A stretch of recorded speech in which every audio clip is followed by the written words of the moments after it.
impact, and we have to remain solution-focused. Sheriff-elect Nowles will talk in greater detail about the results of the outreach that I just mentioned, but first let me turn it over to Commissioner Kuney and then Chief Meidl.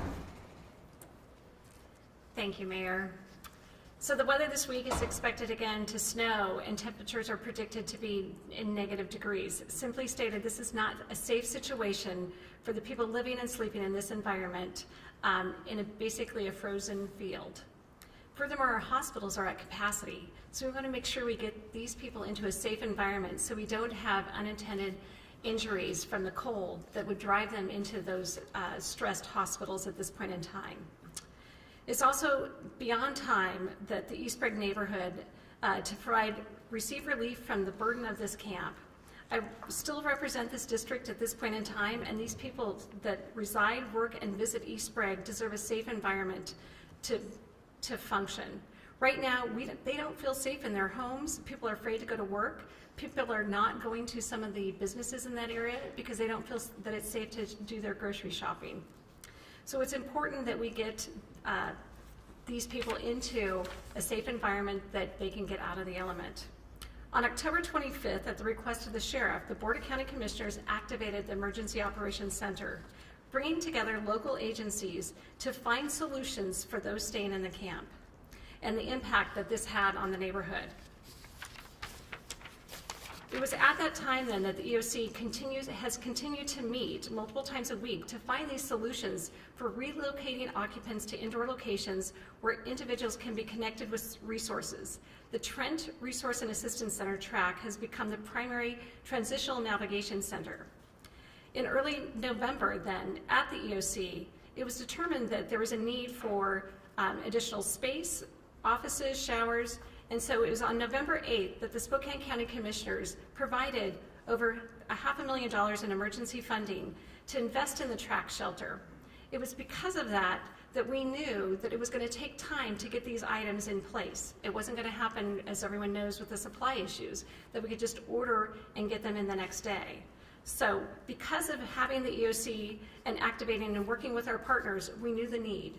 And so that need is being coming to fruition today, as there is over 120 volunteers at the fairgrounds putting together those 350 beds, the privacy partitions, 800 sets of bedding supplies, the 8-stall shower trailer that has been put in place, 2 portable office trailers have been put in place, so that way there's a safe place for people to be seen and in privacy.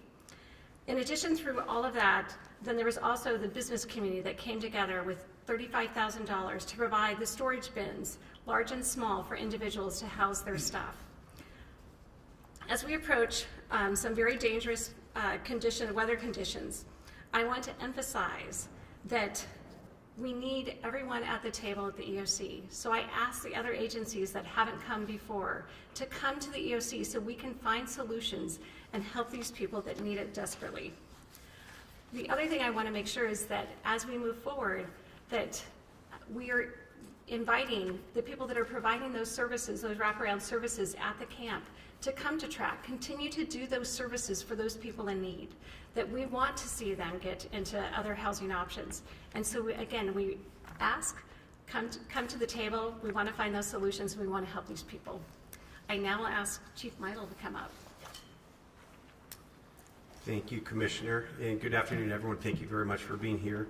As you can imagine, the Spokane Police Department hears from a variety of our community members, and we have been a consistent and regular presence in that neighborhood where the Washington State Department of Transportation camp is for the last several months. Our goal is to make sure that those who live and work in that area or visit that area can do so in a safe environment. We're often asked about crime that is occurring within that area as well. Historically, we will look for crime trends to determine where to deploy our resources and what types of crimes are occurring in that area as well. So we have been tracking the crime trends that are occurring within a quarter mile of the camp since that camp was instituted December of 2021. Our objective in this neighborhood, just like in any other neighborhood, is to prevent people from being victimized and to respond to calls as quickly as we can, whether it's in the neighborhood or at the camp itself. Unfortunately, crime is up in the neighborhood. When you compare the number of calls that are to that area within a quarter mile since October of this year, which is about when the fence went up. We have seen a 58% increase in calls compared to the same time last year within a quarter mile of that camp, including the camp itself. When we average that out over the last 4 years and compare October of this year to the end of November, we've seen a 68% increase in calls. When we talk about crime, those numbers are even more troubling. When we're looking at crime that has occurred in that area within a quarter mile since October of this year, we have seen an 85% increase in crime. And when we look at a 3-year trend of crime during that same time frame of the year, which would be October 1st to the end of November, we've seen an almost 70% increase in crime compared to the 3-year trend. So the Spokane Police Department, in response to noticing the increase in crime several months ago, stationed 2 officers outside that camp to be a visible deterrent to respond to calls that may be occurring within that immediate area as well. That so far has cost the city about $400,000 in overtime since we've been staffing that specifically for that camp. We also do appreciate the sheriff partnering in helping to provide resources for this area as well. As you can imagine, it is a large drain on law enforcement resources for that area, and they have been very gracious in providing additional staffing for us as well. We are also working with the sheriff's office on developing a more robust program to help drive down these crime numbers and to be an even stronger visible presence in that area as well. I want to talk real briefly about the crime data this year compared to prior years as well. So we are looking at calls for service within a quarter mile of that camp for the year starting in January of this year to the end of November. The calls for service have been up 72% in that area within a quarter mile area. When you compare that to the 4-year average, the calls for service in that area have been up 73%.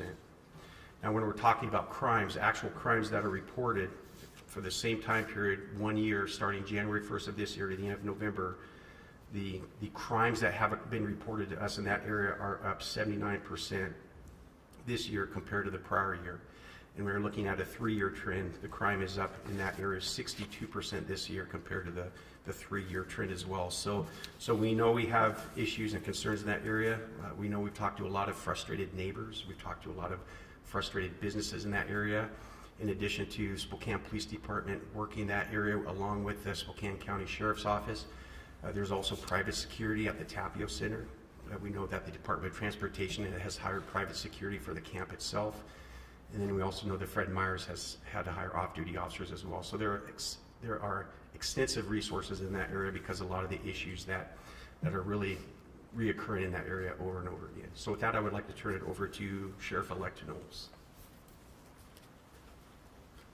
Thank you, Chief. I believe the statistics that the Chief just gave you are fairly compelling and do paint a very clear picture of the issue of Camp Hope in the East Central community. The Sheriff's Office is more than willing and glad to partner with the Police Department to take whatever actions necessary to provide relief to that neighborhood. We need the citizens and the businesses who live and work in that area to know that we hear them and that we are going to do everything in our power to help address the crime that is unfortunately occurring surrounding that camp. Homelessness is not a crime. Being homeless or being unhoused is not a crime. However, there is a portion of the occupants at Camp Hope who have decided to utilize crime as a tool to support their habits or to support themselves, and it is having an adverse effect in that neighborhood, a severely adverse effect in that neighborhood. We in law enforcement, now with the legal action that is in place, have been left with using just law enforcement tools to address the camp. It is my belief, it is Sheriff Knezevich's belief, that the best way to address that camp is through non-law enforcement means of moving that camp somewhere safe and somewhere where it does not negatively impact that community. Sheriff Knezevich would like me to state that we have been taking law enforcement actions in and around that camp for the last several months. We have made several arrests, some very recently, where we have arrested people with possessions of large quantities of fentanyl, firearms, and stolen vehicles. These are the types of crimes that we will continue to focus on. We will identify people inside the camp who have warrants, identify people inside the camp who are dealing drugs, identify people surrounding the camp who are dealing drugs to occupants inside, and we will take enforcement action to keep that community safe. I talked earlier about liking or would want to not take law enforcement action to help solve this problem. Everybody here knows what community-oriented policing looks like, and that is activities that the police take with the community, in conjunction with the community, not just citizens, but also with mental health workers, social workers, and people like that to help address a problem, part of the larger solution. When I hear what was described in our activities down at the camp on December 6th and 7th, I wonder how accurate those statements were. I heard people say that we were taking forced entry into the camp, that law enforcement resources were being wasted there, and that our actions intimidated and antagonized camp occupants. I have reviewed the body-worn camera for several of the deputies and officers there at the camp that day, and their actions were everything but what was just described. We have several redacted videos available to the media here if you'd like them. We also have about 3.5 minutes of video clips ready for you here today to watch, so you can see with your own eyes what good community-oriented policing looks like. We utilize members of our behavioral health unit, which is a co-deployed team between Spokane County Sheriff's Office, Spokane Police Department, the Spokane Valley Police Department. We also utilize our homeless outreach teams. We had social workers with us as well as behavioral health workers when we went into that camp to hand out flyers solely with the intent of providing information to members of our community so they knew what options were available for them. And as you will see, we were very overt from the beginning that it was not our intent to take any enforcement action or clear the camp. I will remind you, in the material that was provided, it did say that the camp was to be closed. And again, as an additional reminder, everyone involved in addressing the issues of Camp Hope, to include the Department of Commerce, the Department of Transportation, the governor, even the Attorney General, has stated the camp will close. So please, if we could play the video, it will show the activities of law enforcement on December 6th. We're trying to confirm right now if Washout's going to allow you guys on the property without a warrant or without a probable cause, because it's a closed community and you have to be badged to go through. So we're waiting on confirmation for that. How does that work? Do you have like a contact person? Yeah, so we contacted Bruner from Washout, and he hasn't got back to us yet. Is there usually a time frame? Yes, they did for that fire help. So on their way down, we'll be able to make up that decision that we will. We just, Whatever that decision is. Yep. Entirely up to you guys. Okay. And for you, we just want to let you know that's our goal, to show up, walk through, make contact. Here's the new stuff we put together. Take your lead. All right. You know, we're not pushing out. There's no enforcement.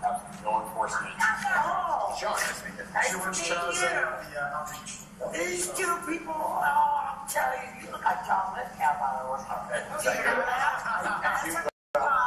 Thank you. Oh, these people, oh, yeah, these people are just, we've paired up a lot. They are truly, truly helpful people. Truly. Have I been in great positions? These are great people. I'm here to tell you that the Valley is amazing because they have these people. I think he's arrested before. I know. Well, how long ago, sister? Let's start there, you know. I highly No, you have no, I'm telling you. So this Officer Pratt. Oh, I've heard about you. All right, there you Oh, yeah, go. you're part of the, homeless outreach. Yes. yeah, so you're the person I'm supposed to call when somebody wants, And you haven't called. I'm calling you out. Yeah, so you don't recognize the name. City of Spokane Valley, so it's just me doing it right now, and Amanda and I are partnering together. So. Yeah, somebody told me that you Pratt was the one to call to get people in stabilization. Yeah. Because like I was really struggling with it for a while. He said that I can walk you through if you guys would like to go through. We can walk you through. That's all we're good? Yes. Okay. And then, but there's like 10. Obviously, there's a lot of people, so there's more than 2 of us. Yeah, it's just more than us. Is that still okay? Yeah, I think that would be fine. And the idea was actually just to stay together. Yes, so We're not good. fanning out. Just be respectful of the fact that these folks have been terrorized by law enforcement for the last 3 months. Not me though. No, not you. But they don't see it that way. They see your uniform, they see that, and they panic. What we're trying to do is keep you guys safe from them reacting. So if they don't want, like, we have no problem just like putting it at the base of the tent or something. If they don't want to interact, that's completely fine. We just want to be able to give them the option. That's it. Okay. So. Yep, that'll work in all one. Thank you. If we feel less intimidating, if we split the 2 groups and do like that's Yeah, split however you guys want. somebody stay with that. Hello, anyone inside? Yeah, I can't tell. Yeah, not sure if the entrance is in.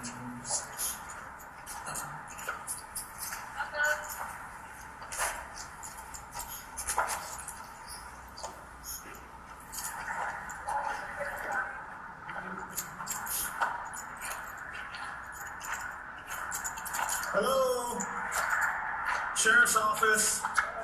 Just have some resources for you. Thank you, appreciate it. We're trying to confirm right now if Washup's going to allow you guys on property without a warrant or without a probable cause.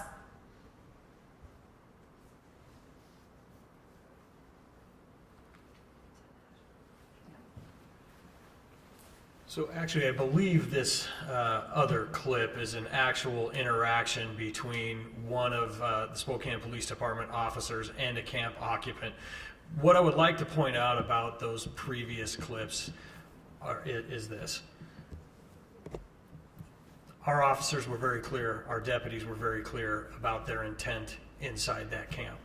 I will also point out that it was overheard, and it is in the longer versions of the videos that you can get. They're about 45 minutes each, where prior to us entering that camp, it was heard being told to occupants of the camp to go inside their tents, go inside their RVs, and do not interact with the police. They were directed to do that by somebody inside the camp.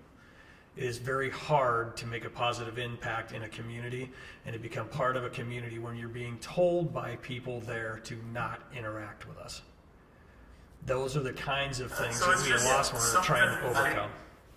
So let's watch this interaction. We had very, very few interactions with actual occupants of the camp, but this will show you what happened. And you tell me if this seems consistent with what you have heard from others in this community about what happened in Camp Hope on December 6th and 7th. So it's just something in case you're interested. Cool, thank you. So we have the 3 shelters. Trent's over there. Yeah.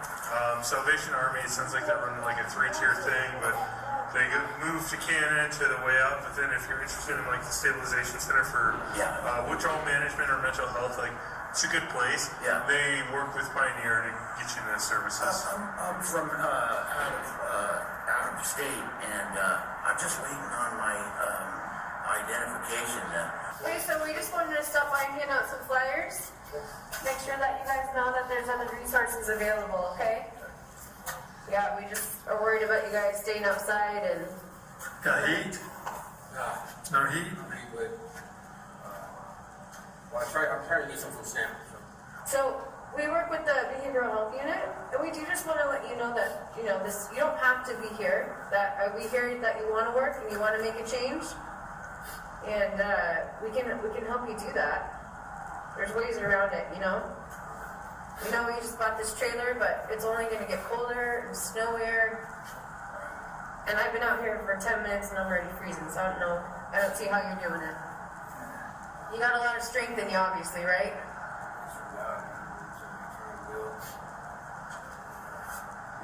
something like I either, I'm not afraid of it, it's like getting housing, I don't know if I need houses, you know what I mean, like really like, it's just that, I think I should, especially around 25. Change is scary, right? Yeah, I want to do a good job, I want to do a carpet job. So it's just, So one thing I'd like to add, and I apologize for standing up here too long, is this. Unfortunately, this is the type of police work that we are now prevented from doing inside Camp Hope. We are left with just our traditional law enforcement tools. Again, I will express that we are dedicated to working with the Spokane Police Department to make sure that that neighborhood is not as impacted by crime as it currently is. Thank you, and I believe Mayor Woodward has more comments. Well, I think we're going to open it up to questions, if you have any questions, and make sure you direct them to one of the four of us. Or maybe there aren't any. That would be a first. Right. First of all, I guess question for, I think specifically Mayor, about the cold weather coming up. You mentioned that there were 332 people staying at Trent Over the weekend, yeah. And well, the number that we've been hearing about the capacity is around 350 from what's the new building permit. And I was looking at the shelter dashboard earlier this morning to see what other availability was looking like. It looked like Cannon was closed. Some full, I should say, no beds available, and it seemed like there was still some limited availability at others. Are there any other plans from the city to open up another emergency warming shelter? We know the capacity limits at Trent at this point. We've also heard comments about flexing, but as we head into the rest of the week and the potential negative temperature. Well, track is our flex option for inclement weather, whether that's cold or heat or smoke. And so even though we had 332 over the weekend, we are prepared to go to 350 and beyond. Those new beds will be in place on Thursday, and we don't want to turn anyone away. So if that means a mat on the floor to increase the capacity there, we will do that. Are there restrictions on, how many people can fit inside with the building? Our building inspector indicated that because of the size of that facility, it could be beyond 600. But we have to make sure that we have the staffing for that as well.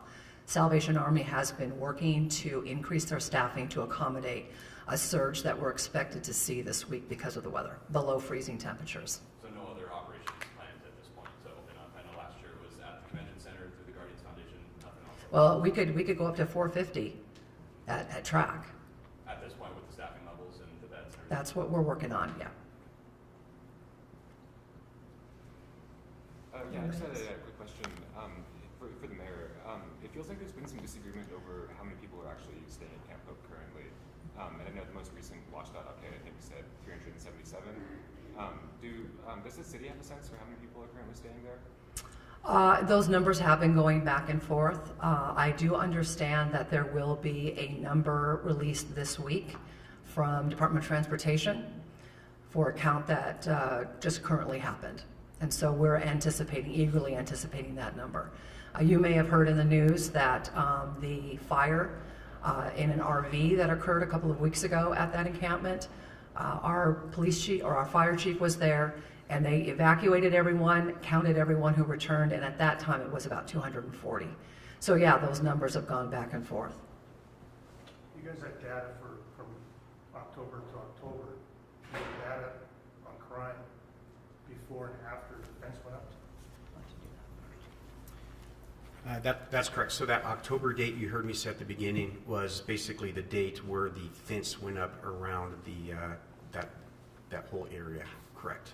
But is there data, say, from November to September? Were the numbers up in September, the fence went up? Has the fence helped? The numbers show that the fence has not had an impact on crime in that area. In fact, the numbers show since the fence went up, and again using the October 1st date, that shows that crime has gone up from October 1st to the end of November this year, 85%.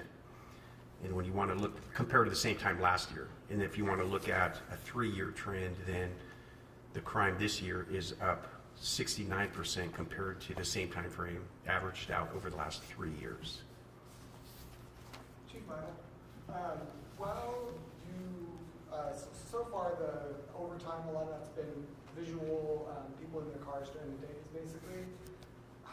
What is the distribution of calls at night versus during the day, and how does that inform your response in terms of when there's a police presence at the camp? So I don't have the data of what percentage of calls are at nighttime. One of the reasons we picked the daytime as well, and I'm sure you're all aware, is as the businesses came to us very shortly after the camp really started establishing itself and started experiencing just a plethora of issues. And so what we're trying to do is be mindful of how can we provide a visual deterrent and a quicker response to calls that may be related to the camp, but how do we also help those businesses? And I've spoken to the owner of Liberty Tire. There's the gas station there, Tapio Center, Fred Meyer's.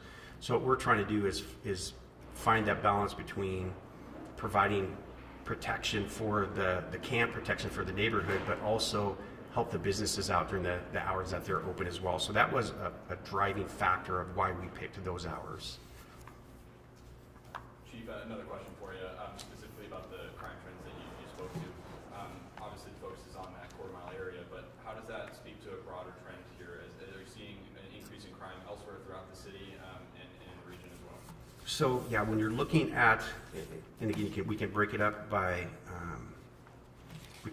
sectors, or we can break it up by the whole city. When you look at violent crime just in the city, 2% year to date compared to last year. When you're looking at property crime across the city, we're up 19% across the city. So the numbers surrounding that camp within a quarter mile are up exponentially more than the rest of the city. And then just real quick again, let's just talk about January 1st to the end of November of this year. When you're looking at violent crime, looking at a 3-year average for that area, violent crime in that area within a quarter mile is up 83% within a quarter mile of that area this year compared to last year, up 2% in the rest of the city. Chief, how have those crime trends been affected by the presence of officers outside of the camp? So that's a good question. So when you're looking at it, what I'm seeing, what I'm hearing is that instead of having a lot of the individuals that like to bring drugs and other things into that camp, and you heard Sheriff-elect Nowles say it's pushed them a little bit further out into the neighborhoods, or they're doing their deeds somewhere else. So we're still having the issue with crime. A good question would be, if we didn't have them there, what would crime look like in that area, which I don't know how you measure that. But what we are seeing is at least within the couple block radius, those that were loitering, selling their drugs, armed with their guns, et cetera, has diminished. But we're still seeing that increase despite that presence. For Commissioner Kuney, just speak to the EOC at this point. I know the last time we talked was after the county dedicated that money for the new beds at track, and then obviously we hear that there are volunteers building these beds. What can you say about the county's response and as well as the joint response to the EOC and the volunteers that are building those beds to replace the current ones that are tracked? So the EOC, once we activate the EOC, it really is truly bringing all of our partners together so that we're seeing what the needs are and we're finding those solutions. So it's not just the county, it's the city, our city partners. Salvation Army's been there, the sheriff's office. So it's all those resources coming together so that way we can actually find the solution and do the best thing that we can. So with our emergency management team, they've been out searching for what are the beds that we can get. What do we need to do? We knew that these beds were going to be coming in, so how do we get them put together? And so that's where people sitting at that table are like, oh, I know the volunteers. I think it's, John, you can tell me, the Latter-day Saints is the group that their missionaries are providing that, the support that we have. We have several other groups that are going to be helping out over the next 3 days. But that's what I would say the beauty of the EOC is. It's not some mysterious thing. It is really all of us coming together to find those solutions so we can get these people safe. Commissioner Kuney, the city has major budget shortfalls, and their budget was for 250 people at track. what, if any, additional financial support is the county going to provide for that facility? So we're hoping at this point, and I would say hoping because we need to be talking with Department of Commerce, but those right-of-way dollars that are coming into our community are for the people at Camp Hope. And so as they're transitioning, that is what those dollars are intended to do. And that's why I say, as those people transition, we are still welcoming the wraparound services that they're getting at the camp to come into these facilities to help them, navigate the system to get them into better housing. Have you had conversations with service providers at this point? I know you're kind of asking for service providers who are working there to come. Has that been, So yes, so we have not had a lot of them come to the EOC. There's been a couple that have shown up at the EOC on different occasions, but what we really need now is everybody to be coming together to talk again. Lawsuits aside, we are there to have a conversation to find a solution. Sheriff Nowles, I have one quick question for you. Can you explain the current restraining order as your department understands it? What does that mean you guys cannot do? So as far, without having it in front of me, but the restraining order currently precludes us from clearing the camp or taking any sort of action similar to that. It prevents law enforcement from doing any kind of surveillance activities that are that involves infrared or any similar type technologies. Specifically stated in that order, though, it does allow law enforcement to take normal law enforcement actions as we would anywhere else, and that is our intent. But I believe it does preclude us going in and dealing or addressing anything to do with the closure of the camp. And the work that you showed us was great, meeting these people, trying to let them know there is other places that they can go. So in terms of the outreach, you didn't go in there and arrest these people. You were just letting them know these are services out there. Are you under the impression that you can't do that? I believe Still go in and meet these people and try to build those relationships? I believe we would have to be very careful to not do anything that would be misinterpreted as asking them to leave or vacate the premises. I believe the language in the TRO is such that I don't know that I would want to tempt a federal judge to hold us in contempt or violation of that order. So as a department, you've made the choice because of this restraining order. The outreach that we saw will not happen. I will say we have no intent of doing another outreach like that anytime soon. Doesn't mean that that can't change in the future. We'll have to see. And again, there are hearings coming up with the temporary restraining order that the city and county will be involved with. So we'll see how that turns out. I mean, obviously we would prefer to be able to do outreach like you saw. I didn't get to say it earlier, but I'm incredibly proud of the work that our law enforcement officers did on those 2 days. I'm incredibly proud of all the work that the members of our Department of Emergency Management have done to get the Trent shelter up and running. It's been an amazing effort on our employees' part, and I don't want to forget to thank them for that. And the professionalism that was on display there was great. And that's why we wanted to show you that video. I think I also need to let you all know that if you want the redacted versions of these videos, they're both about 45 minutes in length. We have 2 specific videos already redacted and available for you. If you want to do a PDR request, I have the exact information for you should you want it after we leave here. So contact me for that. I'm sorry, just one more follow-up for you. You mentioned that you are, and Chief, you might have to speak on this too, you will go in and jail people or bring people out of the camp if they have committed crimes or there are warrants out for them. Can you guys at all speak on the number of people that you have found in this camp that have committed crimes that you have been able to take them out? So I will say that I don't have an exact number of the number of people we have arrested. We have made several arrests in the last couple of weeks, as I alluded to earlier.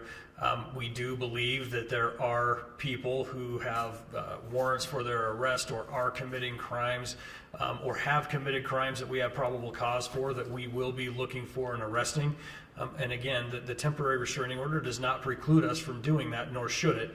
I think everybody agrees that we need to keep the community safe, but we also need to keep the law-abiding and innocent people living inside that camp safe as well, and we will do that. Sheriff-elect, what was the practical effect of the outreach? Did you see a spike in access to services? Well, the fact that it coincided with the weather turning cold, and the fact that the members of the camp were told before we went in there not to interact with us, it's really hard to judge what effect we had, other than upsetting some people, outside the camp and things like that. We were told that what you heard the language that was used to describe the actions inside the camp. We also had some people reach out to us and say, man, we were so heavy-handed. Why did we have to have so many people? I think we had about 12 people in there. And you heard Julie Garcia at the beginning tell us that she wanted to come in with us to protect us from the occupants of the camp and how they would react. That is what I would respond to the people who asked us why we went in with so many people. Even Julie Garcia understands that there could be a potential for the people inside that camp to be dangerous. That's why we showed up with the numbers we did. And I would also like to state that we were only in the camp for about 14 to 15 minutes. We were stood out in front of the camp waiting to be allowed access far longer. So I think when you see what happened as a whole, it paints a very different picture than what has been portrayed publicly up until now. How was the decision made to go back for a second day? Was that always the plan, or was that a response to something? Yes, we had always planned to be there more than one day, and in fact, until the temporary restraining order, we probably would have still been doing those kinds of outreaches. Do you know how much it cost? We heard a little bit about the overtime cost of the officers stationed outside. Do you know how much that operation cost? Well, I mean, again, we're maybe a half hour, 45 minutes, but I believe everybody was on duty, which is part of the reason we chose the days we did. Our behavioral health unit is staffed such that we could do that. As far as raw dollars, I don't know off the top of my head, but we can figure that out for you. But it wasn't mandatory overtime? No. Sheriff-elect, one more for you. This is the first time we've heard from you at one of these briefings at the EOC. Just at this point, your take on the EOC and taking over the department's operations next year and the role the department has played, but also, just your take on the situation in general. Have you visited the camp, and just, what do you think are the path forward as, you take over in the next year? That's a lot of questions. It is. I'm known for that. So I believe that the creation and use of the EOC in this instance has been vital to the resources exponentially growing in Spokane. We needed it to happen. I will credit Sheriff Knezovich for, I think, putting a spotlight on an issue in our community that needed to be resolved. And we are resolving it. I'm not sure that it's going the way that Sheriff Knezovich would have liked to have gone. I know he's very, very concerned about the community surrounding Camp Hope. I think that with the EOC being stood up, and with us maybe repairing and rebuilding some relationships with Empire Health Foundation and with the Department of Transportation and Department of Commerce, that we as a group in the Emergency Operations Center can absolutely resolve this problem that we're dealing with in our community. And not just short term. Make no mistake, as we do reduce the size and eliminate Camp Hope, we are going to have an ongoing issue to make sure that this issue doesn't resurface. We are going to have to come up with long-term partnerships with the Department of Transportation, the Department of Commerce, to address this issue. Our community does need more resources, and the state is part of that solution. So I'm very, very proud of what we've accomplished so far. Going forward in the Sheriff's Office in the future, I look forward to leading the agency. I will focus on building relationships and making sure that we're an effective partner to both the city and county and our surrounding communities. Have you visited the camp? I know I asked that. I have not actually personally been inside the camp. I have been on the outskirts of the camp. So. And I feel like a lot of the times that we've been here, there's always been a date for closure that we've been eyeing pretty seriously. Are we at the point now with litigation coming up soon? Do you guys not have a date now that you're really eyeing? I do not mean to speak for anybody else, but I do know that with the litigation and with the temporary restraining order, that will largely dictate any closure of the camp. From a law enforcement standpoint, are you hearing about growing camps elsewhere in the community? That's something I've been hearing a lot about. Is that something that you've been witnessing? Well, I think we all understand that there's going to be a certain part of our homeless population that is shelter resistant. And what our discussions right now are, okay, long term, how do we prevent these encampments from becoming large, up to as many as I think 600 is what it was estimated at one point. And clearly we cannot allow an establishment of another camp of this size. The Department of Transportation also agrees that they cannot allow this to happen on other DOT right-of-ways. So we just had a discussion this morning about, okay, what long-term do our efforts look like? And in a law enforcement aspect, we need to make sure that we are out contacting any camps that might establish themselves and make sure that they understand where the resources are and that we don't let them get established without trying to get them into the shelter space that we actually have available. That will be an ongoing effort. This last one is for the mayor. You mentioned in your remarks that you're having ongoing conversations with DOT and Commerce and state agencies. Are you able to characterize what those discussions have been like in recent days or weeks? Well, we're trying to build that relationship. It's been a little bit rocky, as you know, and moving forward, we intend to engage even more with some of the other partners, including Empire Health. They're doing the work out there. We're very, very thankful for the service providers, CAT, Revive, who's at track right now, working with people as they come in from Camp Hope. We know that there are about 85 people who have identified themselves. At track is coming from Camp Hope.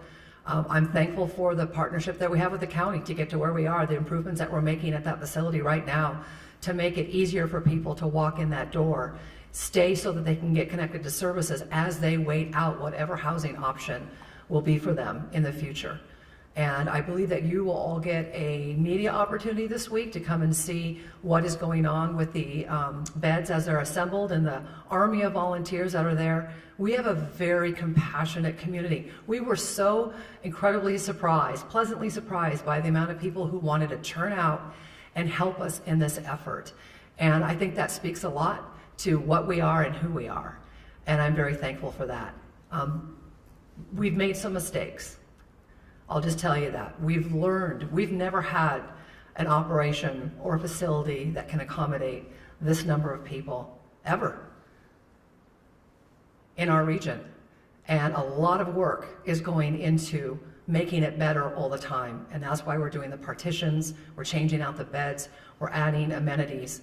And at some point, it's all about getting people the help that they need and to move them along in their journey out of homelessness. So I think that's going to be it, you guys. Thank you very much for showing up. Appreciate it. Can I ask you one question? So what I'm hearing is that there's going to be a big question. What I'm also hearing is that that last group is people who have like most mental health challenges or substance abuse challenges. How do you expect them to integrate into that child environment where, I think they're the most disruptive people in the camp, they're criminal. What do you think the impact is going to be on Well, it's a good question because depending on how many of them there are, that's one consideration. But maybe track won't be the place for them. Maybe there